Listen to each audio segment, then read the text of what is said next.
This podcast is for educational and entertainment purposes only. The views and opinions shared are mine and my guests alone and don't represent our employers, past, present, or future. Medicine is always evolving and practices may vary. Nothing here should be taken as medical advice. Always follow your own professional judgment and institutional guidelines. I struggled with alcohol use disorder. I didn't know I was struggling with it until I really hit that kind of rock bottom. But 20%, and this is the self-reported number, 20% of nurses, now that's not even talking about our EMS community, but 20% of nurses have a self-reported alcohol use disorder. And that number is staggering when you think about it. Imagine what that number is going to look like if it wasn't just self-reported. And I think there's a whole conversation to be had about what is alcohol use disorder, and we can kind of maybe get into that. But I know when I started going through this, mess that I made and trying to figure out the why, I was doing this kind of root cause analysis of how did I end up in a jail cell? How did I end up in a custody battle? How did I end up losing my dream job? How the hell did I get here? Welcome to the Beyond the Call Light podcast with Gary, the ER nurse, where we tackle the tough topics in nursing. Update your whiteboards and huddle up because this episode begins now. Hello and welcome back to another episode of Beyond the Call Light. I'm Gary, the ER nurse, and today joining me is a fellow nurse, Amy Stevenson. Amy actually reached out to me a couple months ago about coming onto the podcast when I first started advertising that I was going to do this, and asked me if she could come on to the show because she had a very important message to share with the rest of us nurses. We talked offline, Amy, and you were very honest and open about your story. And honestly, I thought it was a great idea. And I'm so grateful that you chose to come on to this podcast and share your story.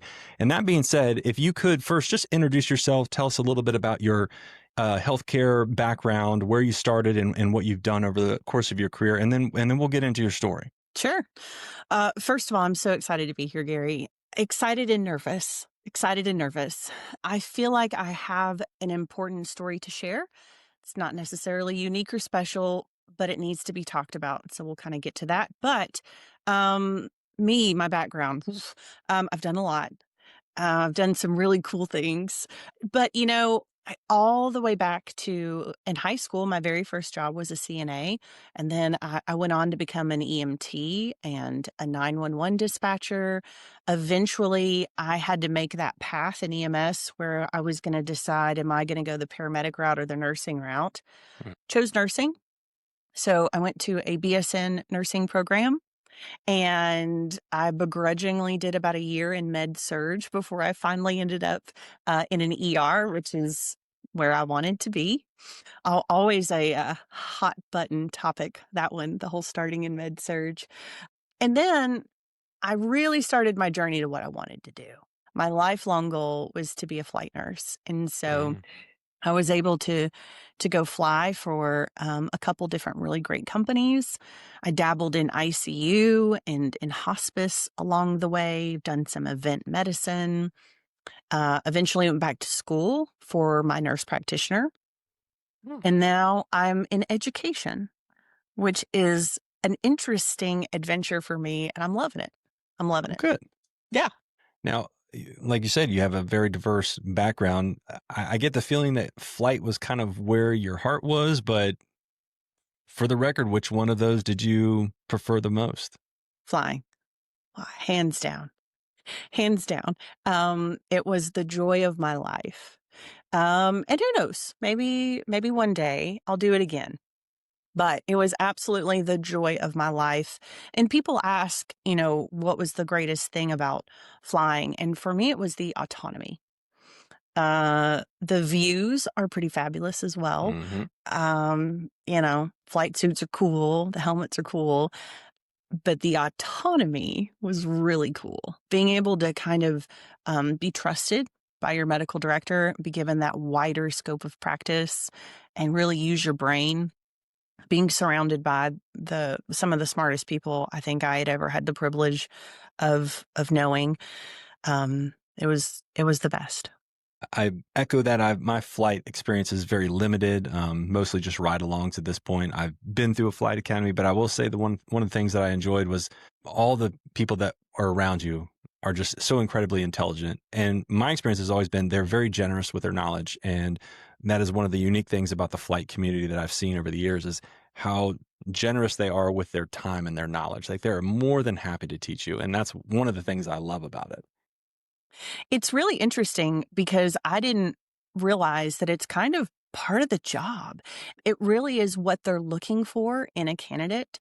It's not just a job requirement. They want people who are passionate about teaching. So even if you don't have formal teaching experience, they want you to be open to that concept Mhm. of going out into the community and doing continuing education with EMS or, your ERs or even your ICUs.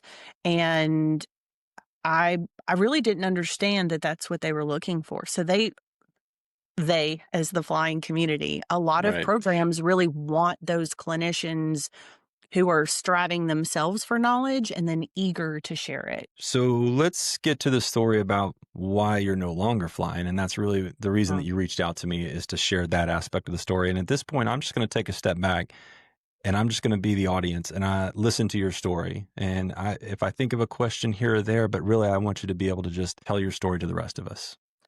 Man, getting started in this story is sometimes difficult to figure out where to start. And so I think I'll kind of cut right to the chase for just a moment and then we'll backtrack a little bit. I'm not flying essentially because I got into trouble. I got into trouble with the board of nursing. And really, the better statement is I got into trouble with life. I burnt out, and I burnt out in a way that we often don't talk about as pre hospital and nursing and all the healthcare fields. We talk about burnout kind of loosely as just, oh, I don't love my job anymore. But I burnt out in a very spectacular way. And, I got into healthcare, way at the beginning of my story for one purpose, which was to help others. And I feel like sharing my story and my failures and successes through those failures is another way that I can help people and not just people, but my people, healthcare workers, nurses, paramedics, EMS. So that's why I decided to share this spectacular burnout story so that I can help people either avoid that or if it does become your story, because again, it's not special and it's not unique, that I could hopefully be an inspiration that you're going to make it through the spectacular burnout that happens. Because here's the thing, I struggled with alcohol use disorder. I didn't know I was struggling with it until I really hit that kind of rock bottom. But 20%, and this is the self-reported number, 20% of nurses. Now that's not even talking about our EMS community, but 20% of nurses have a self-reported alcohol use disorder. And that number is staggering when you think about it. Imagine what that number is going to look like if it wasn't just self-reported. And I think there's a whole conversation to be had about what is alcohol use disorder, and we can kind of maybe get into that. But I know when I started going through this, mess that I made and trying to figure out the why, I was doing this kind of root cause analysis of how did I end up in a jail cell? How did I end up in a custody battle? How did I end up losing my dream job? How the hell did I get here? I Mm, went I went from literally accomplishing all of my professional goals um to waiting tables. wow. Yeah. And trying to figure out how to make sure I was going to survive this and to make sure it never happened again.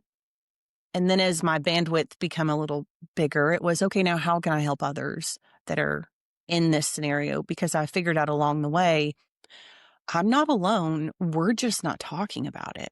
Most people are going through these things and then just quietly trying to put their lives back together and move on.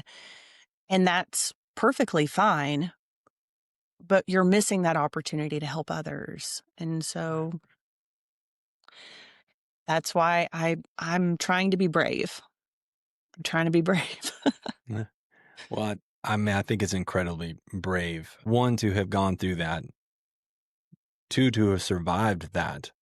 And then to come out on the other side, not just picking up the pieces of your life, but then trying to help others avoid the same mistake. And I think that just goes back to probably why you got into healthcare in the first place, and that is to help people. And whether that's with medical, mental health, it doesn't matter. That aspect of you clearly shows, like, even through your personal struggles, at the end of the day, you still want to help other people. And I think that's very admirable and incredibly brave. And I think it's wonderful that you are still willing to share that story. And I know it has to cause still immense emotions and pain and all the things that you've been through. So again, from all of us, thank you for sharing your story. And the 20%, and that's 1 in 5 nurses that you work with that you probably don't even know. 1 in 5 nurses self-reported. Imagine, like you said, if we didn't self-report, it's probably higher. Right. Self-reporting, but self-recognizing. And so maybe I'll just kind of dive into it now just a bit. But I think that we as nurses, we as healthcare providers, we don't realize what the criteria for meeting that alcohol use disorder actually is now. And so there's a lot of misconception of, oh, not me, could never be me. Um, when if you actually look at the guidelines and you answered them honestly, you probably might end up on that spectrum that is now alcohol use disorder. And that's the really interesting part of it. We are so ingrained to think about alcoholic, not alcoholic, like it is a black and white disease, and it's not. There are so many shades of gray. So our DSM, which we're all familiar with, that's that diagnostic manual of, mental health. So in 2013, the DSM-5 came out, and they made a huge change about how we were going to define alcoholism. So they really took the term alcoholic out of it. The DSM gods decided that the word alcoholic was way too divisive and that people weren't really receptive to, hey, maybe I have a problem, unless they were all the way on that far side of alcoholism. And so Right. again, they said, we're not capturing enough people with this. We need to change the verbiage. We need to change how we think about it. We need to change how we treat it. And so they changed it to alcohol use disorder, which is now a spectrum. So you can very easily end up on that spectrum, which is mild, moderate, and severe. And you can easily move off of the spectrum too. So when they kind of made that concept around the diagnoses, a lot more people ended up in that spectrum, but people were willing to be on it because they understood that their path, their path to treatment could be very personalized based on where they fell on that spectrum of alcohol use disorder. And so it wasn't a one size fit all. There's a lot of programs out there that are very much one size fit all. And that's great if that's working for you. But I think if we can educate ourselves as healthcare providers and really just as humans, that alcohol use disorder is a spectrum, and there's substance use and there's caffeine use and there's, marijuana use and all these other use disorders, right? But for me, alcohol use disorder, I was on that moderate, right in the middle. So for me, my treatment plan, according to my mental health professionals, could have included learning how to have a relationship with alcohol again. But I chose to be very cautious and to not, because I understood I could easily move from moderate to mild or off of the spectrum entirely, but I could just as easily go the other way. And so for me, I think educating ourselves, being very cautious to not to hear these cautionary stories and to go, oh, I would never do that. That could never be me. Hmm. I think you should take a step back and really educate yourself on how easily it is to end up on that spectrum. So, uh, take a moment.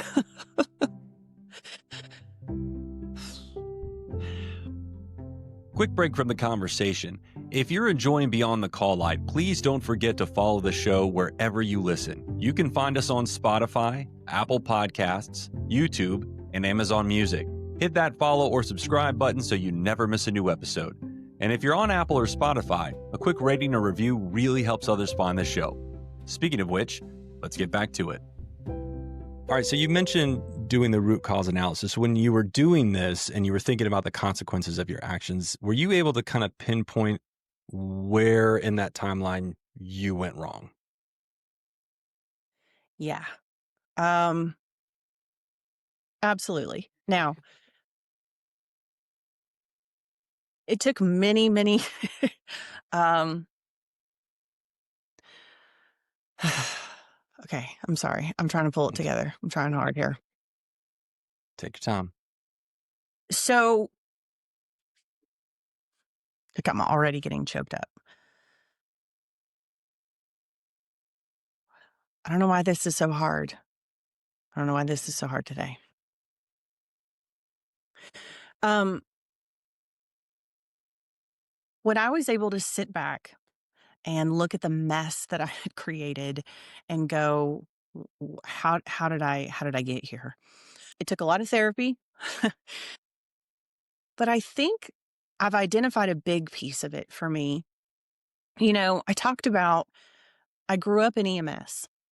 I went from a very young teenager into EMS, and I think I was, 19 when I started as an EMT, and I loved it. I was dispatching for, a community ambulance center, went to EMT school, loved all the people that I worked with, and I just thought they hung the moon and could not wait to get on an ambulance. I figured out pretty quickly I was an adrenaline junkie. And so I went to school, loved it, soaked up every second of it, couldn't wait to get out there and just see chaos. And so let me take you to my very first shift. My very first shift. I'm out of dispatch. I'm finished with EMT school.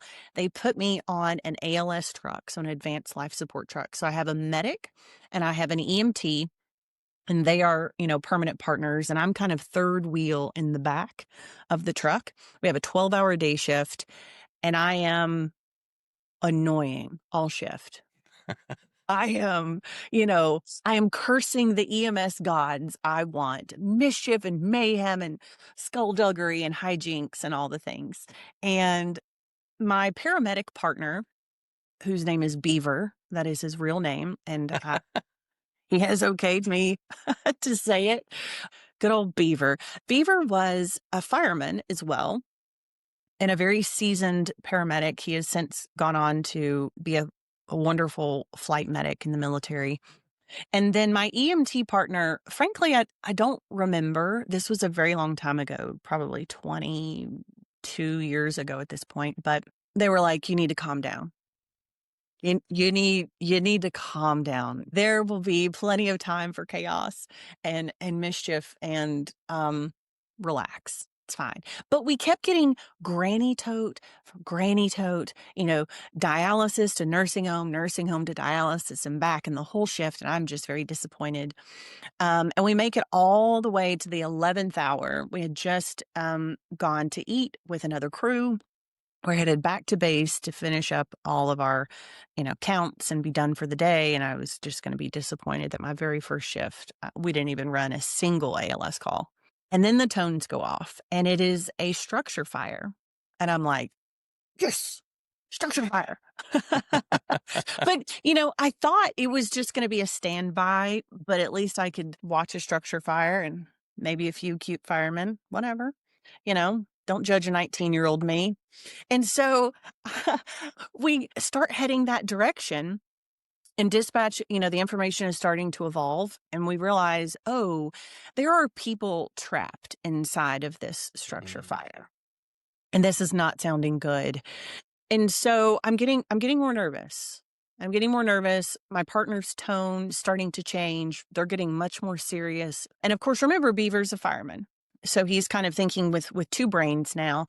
So he tells me right before we show up, stay close to me. I said, okay. I think he understood what was happening and I didn't. It was a mass casualty.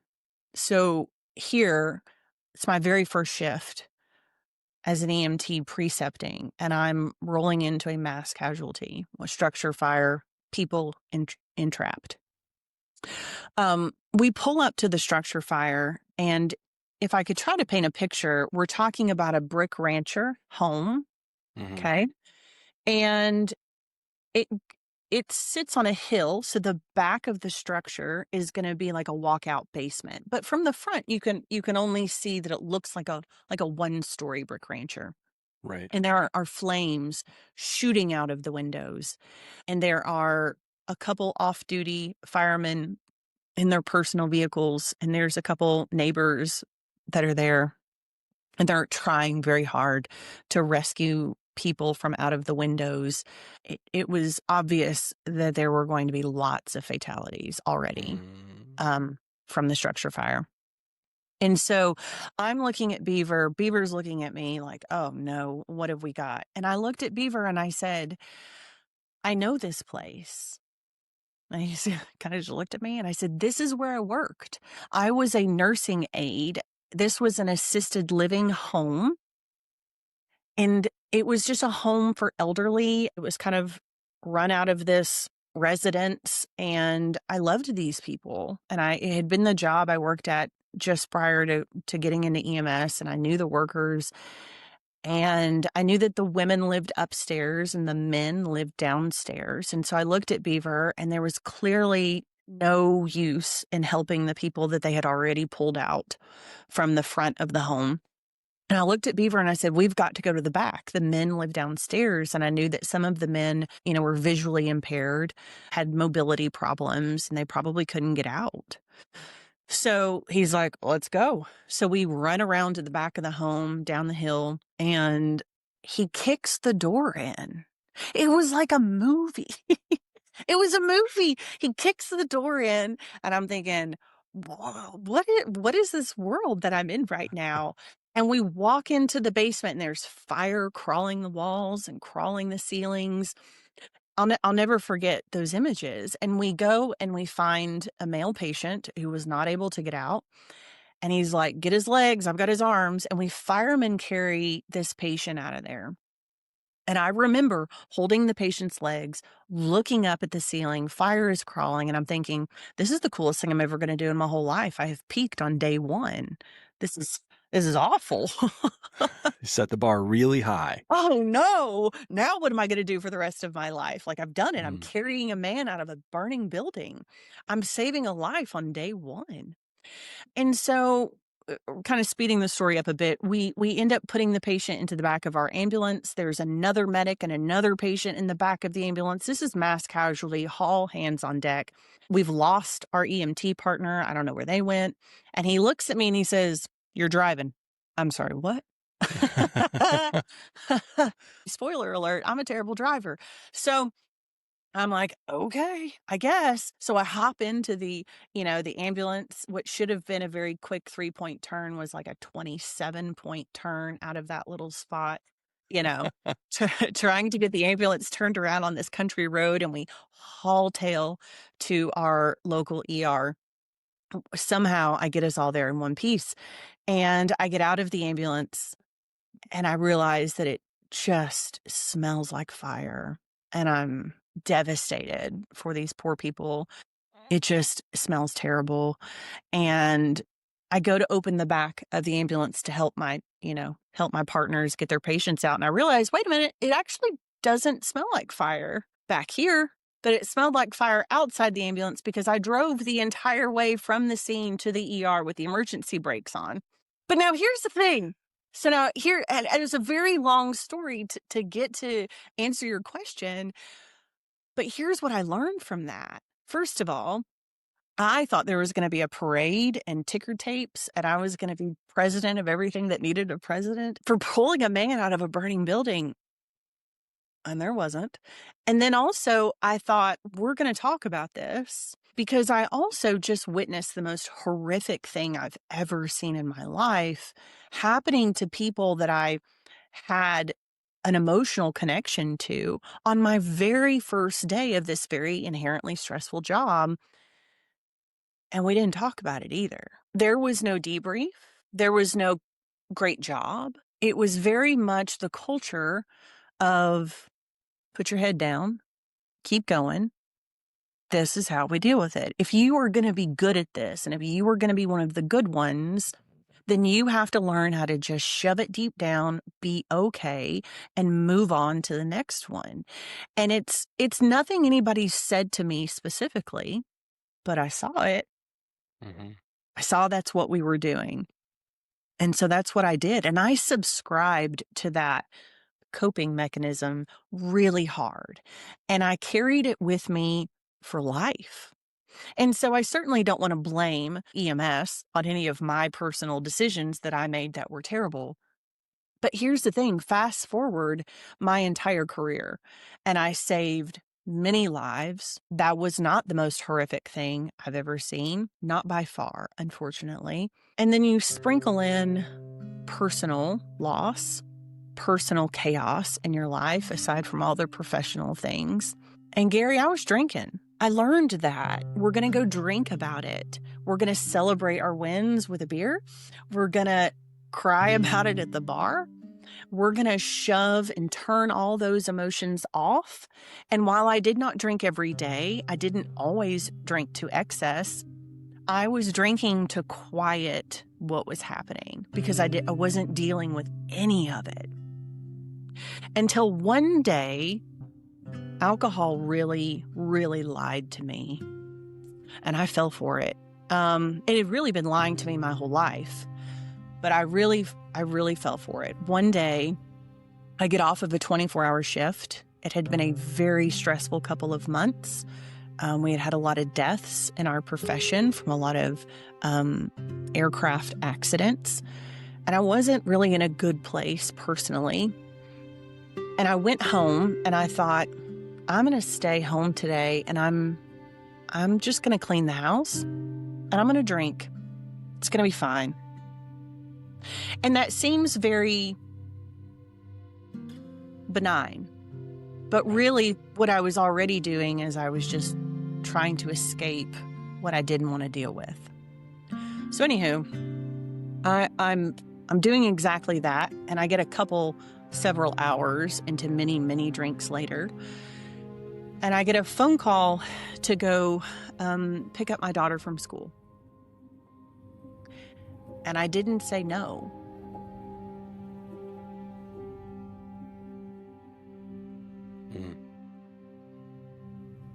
I didn't say no. I thought, oh, goodness, I can do this. It'll be fine. And I'll be honest, this wasn't my first wake-up call with alcohol. There were warning signs, and I didn't listen. Not well enough. And I went, and I picked her up from school, and I put her in my car. And I was drunk. And I eventually wrecked. She was okay. Everybody was okay. I ran a stop sign. But Gary, that's not the point. The point is, I won the lottery that day. I won the lottery that day because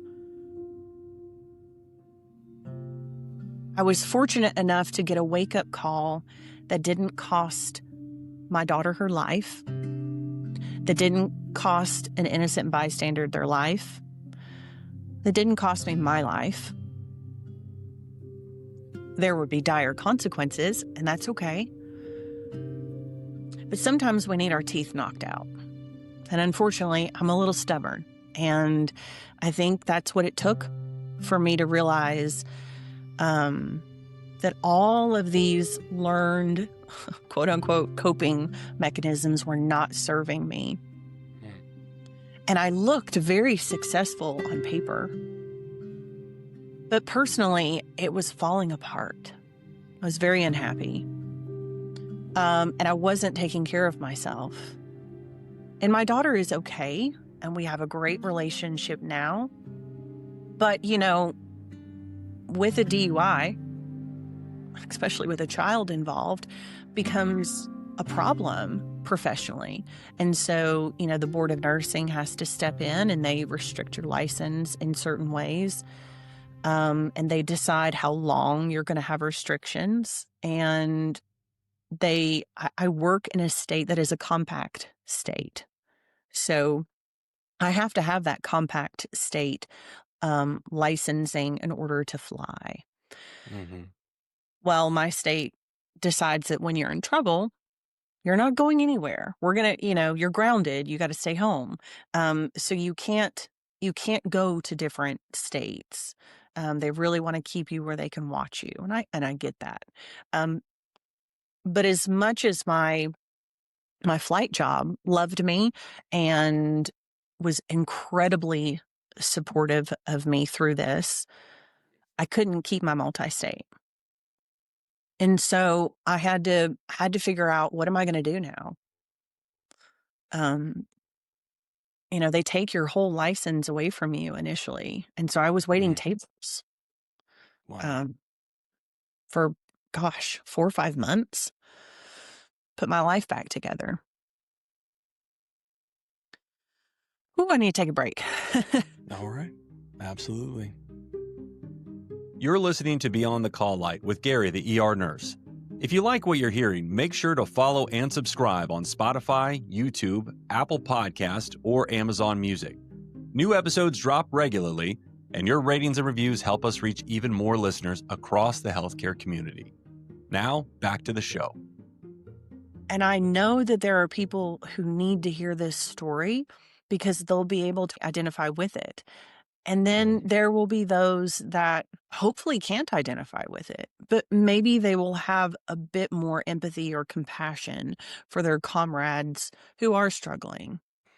I guess the next thing is you get the DUI, like the accident happens, grateful, everybody's safe, nobody got hurt, but then the consequences start to set in. Do you want to tackle that next? Oof. Yeah, man, the list of consequences are staggering. And you already talked about the license part of it, but then there's more after that.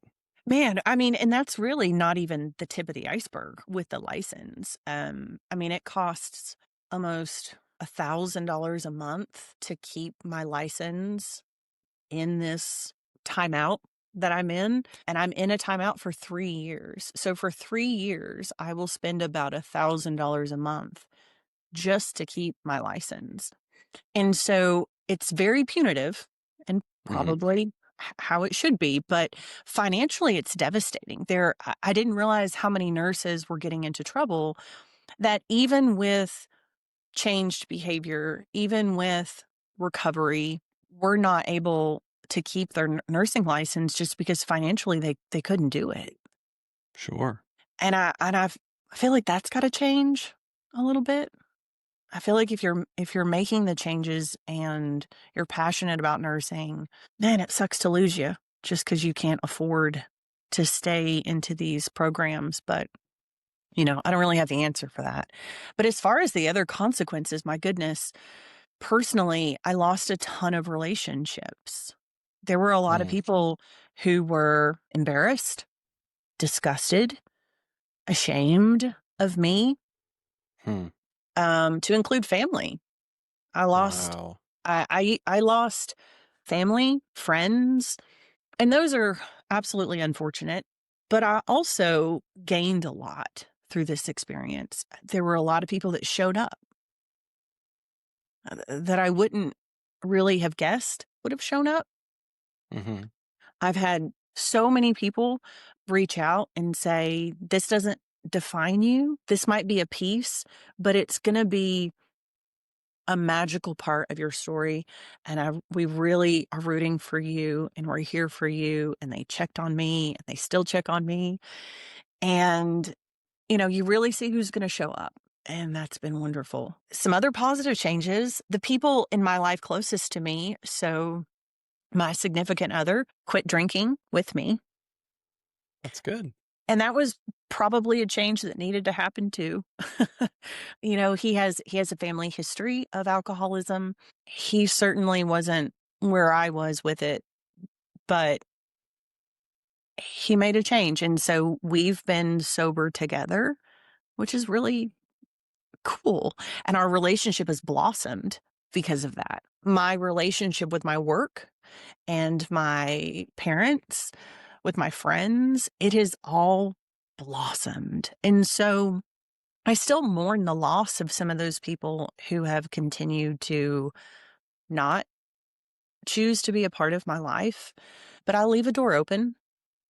We're not perfect. I'm not perfect. And so I certainly can't just close that door forever on them. If I'm expecting them to see me as human and not perfect and have forgiveness, I'm certainly giving them space to also not be perfect. And so I hope that those relationships will mend in time, but we'll see. But I miss flying. I miss it. But I found out I kind of love teaching. I would have never known that being in front of a room full of nursing students and geeking out on GI or neuro or whatever was going to give me so much fulfillment. And I love it. So, it's about gratitude and perspective. And it took me a while to find that because sitting in jail, you know, I don't know. I don't think I can do that one. I'll have to mark that. I don't think I Done. can do that story. Okay. Thanks for tuning in to Beyond the Call Light. You can catch every episode on Spotify, YouTube, Apple Podcast, and Amazon Music. Follow along, share with a colleague, and join the conversation. Speaking of which, let's get back to it. And here's the thing I do as an educator. When I was hired in as an educator, I told my boss, don't be ashamed of me because I'm going to tell my story to students. We have to go, just like I went back and did that root cause analysis. How in the heck did I end up here? And it's a portion of it, right? So my EMS experience and the coping skills that I learned is a portion of that answer, but it's a big one. And so I am vigilant. I am vocal about my story when it comes to dealing with these nursing students because they've got to hear it. I don't care if it's just a cautionary tale. That's fine. I can be a cautionary tale if it's for the greater good of our profession. I love that nowadays mental health is much more accepted, but sometimes it's a lot of talk and not enough action. Yep. And so when I go around and I do these talks for different conferences, or if it's just a small talk and I'm just talking to students in a classroom about my story, I always want to give somebody something tangible that they can change and not something as like, oh, we got to be better at this. Like, what do we can't just talk about it. We've got to have some action. And then usually the next question is, well, what is the action? And so I think I would like to make it really simple for people. One, go look up the criteria for alcohol use disorder in the DSM-5. There's about 11 questions. Do not self-diagnose yourself, but get an idea. Get an idea of where you stand. Take some personal accountability of where you stand because you can't help others unless you're looking at yourself first. So, and then take a look at your circle. I had a friend group. I had a group of wild ER nurses that were my friend group. And we were gasoline and matches when it came to our drinking. And that Mhm. wasn't a great environment. And nobody was really saying, hey, maybe we should slow down a moment, right? So maybe you're the voice and then your small circle. So you kind of have to like develop your own voice. Where am I sitting? Where is my small circle sitting? But then also debrief. I can't say it enough. We've got to make sure that we are debriefing our critical incidences Mhm. and remembering that a critical incident is subjective. So you might be a very seasoned healthcare provider, whether you're precepting a new orientee or a new nurse. I've had students where I've had to debrief just starting an IV. That was incredibly stressful. Their hands are shaking, their heart rate's Mm, 150. Obviously, that's nothing I need to debrief, but I right. will take a student aside and go, "Let's talk through that. What went well? What didn't go well? How did that make you feel?" And we process it and then we move on. And that's a hot debrief. And then there's cold, which is, after the fact. Maybe we don't have time right in the moment, but we're going to do it afterwards. And I Right. think that if we're all being very honest with ourselves, we're not taking enough time to hot or cold debrief enough. We're not even doing the bare minimum for making sure that our mental health is good in the moment. So think about your ER shift and you have a code that comes in. I have witnessed a pediatric code come in our level 1 trauma center, and it didn't go well. And Mm, there was no debrief, and everybody just went their own ways. What are we doing? We're just shoving it deep inside.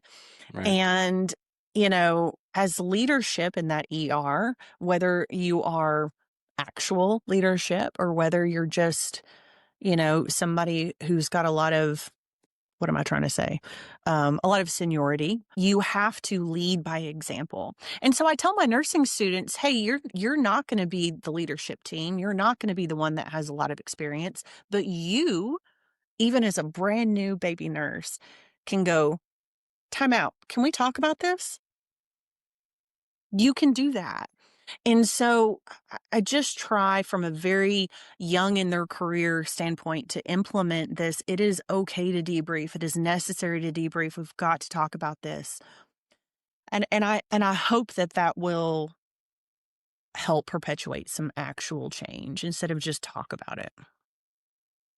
I want to go back just a second. You talked about sharing your story to the nursing students, and I feel like that is just a very vulnerable population anyway. Because I mean, think about the Right. college experience. There's already going to be alcohol involved, and then you add on the stresses of critical incidents. Even as students, you can see those in the hospital. If you're doing your Yep. ER or ICU rotation, you can see those codes. You can see those very traumatic things, and you are still a student. And then you're going to go out for the weekend, and you're going to feel numb after you do the alcohol, right? Like for you to consume that, and then you go, "Oh, this is how I can suppress that." Right? Bad feelings gone. This is how I can handle it in the future. I think what you're doing is a very unique opportunity to try and reach them early and let them know that that is not a healthy coping mechanism. Yeah. And it's early in their careers, obviously. And a lot of the times it's earlier in their lives too. So I do have some older students, but a lot of times they're in their 20s. And so they're still kind of developing these coping skills. And I remember, think about the story I just told you, I was 19 or 20 and I probably needed that role modeled a bit. And so I'm Mhm. just doing what I can. A question that I thought of when we're talking about this, when you like, are you able to be around, like if you go out with other people, like saying you and your boyfriend go out with another couple, are you able to go out and be around other people who are drinking, or is that something you try to remove yourself from altogether? For me personally, again, going back to this is a very personalized experience for everyone. It's not a trigger for me. It Okay. wasn't really ever about the alcohol. Hmm. It was about I didn't know how to make my brain quiet. So I've had to develop better coping skills. And now I'd go to therapy and start dealing with all the junk I just shoved and was trying to avoid. And so now that I have all these great coping skills and my brain is much more quiet and Mhm. still and happy and emotionally intelligent, I don't miss the alcohol and I don't have the need to quiet my brain. Now, when new situations come up, now I go to those new coping skills. So again, for me, it wasn't about the alcohol. I don't Mhm. I don't miss that part. When I quit drinking, it was easy for me, and I was very lucky. I didn't have withdrawals. I didn't have any of that, but I recognized that it was easy for me, and that I could just as easily go into that severe alcohol use disorder. I could very easily have changed my brain chemistry enough Mhm. to be that physically dependent on the alcohol. So I don't mess with that. Now you talked about the monitoring program and, as part of this, you don't have your compact state license, right? Uh-huh. But you also kind of alluded to the possibility that you may be able to do that again someday. What are the steps that you would have to take to return to your previous career? I would need to be brave. I I think would you need to got be that down. brave. I think I would need to be brave. I guess I can answer that from two different perspectives. Professionally, the criteria has changed a little since I've been out Hmm. of the game. So now CAMES is requiring that you have two advanced certifications in order to fly. Oh, really? So, yeah. So it used to, you had to have one of three. So a CEN, a CCRN, or your CFRN. Okay. And I had a CEN. Now they're requiring that everyone has to have their CFRN Hmm. and either the CEN or the CCRN. Okay. So that was a lot of letters and acronyms and all the things. That was like alphabet soup there for a second. But We what love that we would, love our alphabet soup after our names. we really do. I would just need to add, 14 more letters to my name. That's it. So I would need to personally add a CFRN. I Hmm. avoided that exam like the plague. So I would need to do that. I would need to do a mental check-in to make sure that I have developed enough coping skills to get me back into that world, because that's a dark place sometimes. Oh, yeah. I feel like the answer is yes. And then also, I have stayed in contact with my previous employer, with my peers. They have supported me every step of this journey. I could not ask for better people in my life. So I would be honored and blessed to have that career with those people again. Hmm. But I'm not putting a lot of pressure on it. I am really understanding that sometimes doors close and they're going to stay closed. Actions have consequences, and I'm good with that. I understand it. And some doors will just never be open again. But I've started to learn that you have to embrace the doors that do open, the new doors, the doors you never would have thought for yourself. I've gotten to do some really cool things through this experience. I'm an educator now. I didn't know I would love it. I work with some fabulous people. My schedule's amazing. I got hooked up with the board of certified emergency nurses, which is a cool story. And now I help to develop their exam. I would have never known that was anything I could do.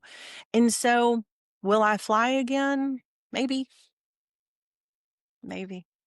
But I've got about another year of time out. I've got about another year of, self discovery and what's going to happen in life. And we'll see. We'll see. All right. Let's say you got 5 minutes to talk to students, right? You come in, you're a guest speaker, you got 5 minutes to share a message from your experience. Kind of condense that down into just I know it's hard, it's a big story to tell, but what's the takeaway you want? You want these younger nurses and even older nurses who are maybe dealing with this in denial, what message can you share with them that you hope will get them to see the light? I could sum it up very easily into you have to take care of yourself. And those are words we throw around too lightly, too flippantly. You actually have to put the work into taking care of yourself, or you will burn out bright. You will. It'll cost you relationships. It might cost you your profession. It might cost you your life if you don't. And that's a hard balance for any of us to figure out in life, that whole work-life balance. But you have to. You absolutely have to. It should be part of your everyday process. Talking to new students would be, we study, and then you plug into something that is just for you. And I don't mean TV. I don't mean, go for a walk, do a painting, cook, bake, whatever that is. Like, you have to develop those coping skills now to make you successful as a student, but also to withstand this profession. And then when it comes to my older nurses, please take care of our younger people too. Remember that mental health is incredibly important, and we are just so ingrained in the coping skills we already have that we've got to be open to learning new ones, and that maybe ours aren't the best. And that's why I do a podcast. This is my healthy coping mechanism, is talking about the things that we face and struggle with. And in some ways, it's kind of cathartic. It helps me process things, hearing other people's stories, making me confront my own issues. And hopefully we're reaching an audience that we can help some people. And that's, at the end of the day, I feel like that's what I am here for, is to make people's lives better, even if it's in just little ways. And if one of those ways is to get people on to share their stories, to reach a different audience than I can reach, then that's what I'm here for. And I am so grateful that you took the time to share your story. Is there, if somebody's in need, we talk about coping mechanisms, but if they need help now, how do they get help right now? Great question. Well, I think if people are struggling now, in this moment, listening to this podcast, thinking, wow, I relate to that a little too close for comfort. It depends on what level of help you're needing. But nowadays we live in a social media universe. Your people are out there. You can hop on Instagram, Facebook, TikTok. We have platforms, we have people. We have AA meetings that are all virtual now. You can find an AA meeting 24/7 all over the world from the comfort of your phone. So whether you're plugging into a social media platform and just saying, where are my other healthcare workers that are struggling right now? And what are you doing? I need some advice on what I can be doing to cope better, or you're plugging into those more traditional AA meetings and things like that. But maybe I would start with talking to a trusted friend. It really is that simple. They're not a therapist. Please do that next. But even just, they're not going to have all the right answers, but find somebody you trust, have a quick conversation. Please plug into a professional, and then plug into others in a social media platform that are struggling maybe the same way you are. Finding that sense of community outside of where you work might be very beneficial. Amy Stevenson, thank you very much for sharing your story. I look forward to following up with you in a year or so and see where you're at then. I look forward to keeping in touch on social media. Speaking of which, do you have any social media that you would like to share that people can find you to maybe reach out to you? I've really considered making a platform that is, kind of officially a brand in talking about this, but I haven't been quite that brave yet. So it's really just my personal socials, and you have my name. So I think that's probably good enough for now.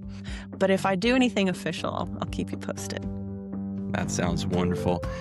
Well, thank you again very much for taking the time to share your story. Hopefully this will reach the people that it needs to, or at least the people that may have friends or family that might be dealing with some of these similar issues. So please like, subscribe, share this out, especially to people that you think may need it. Be kind to others, be kind to yourself. Prioritize your mental health because it is important.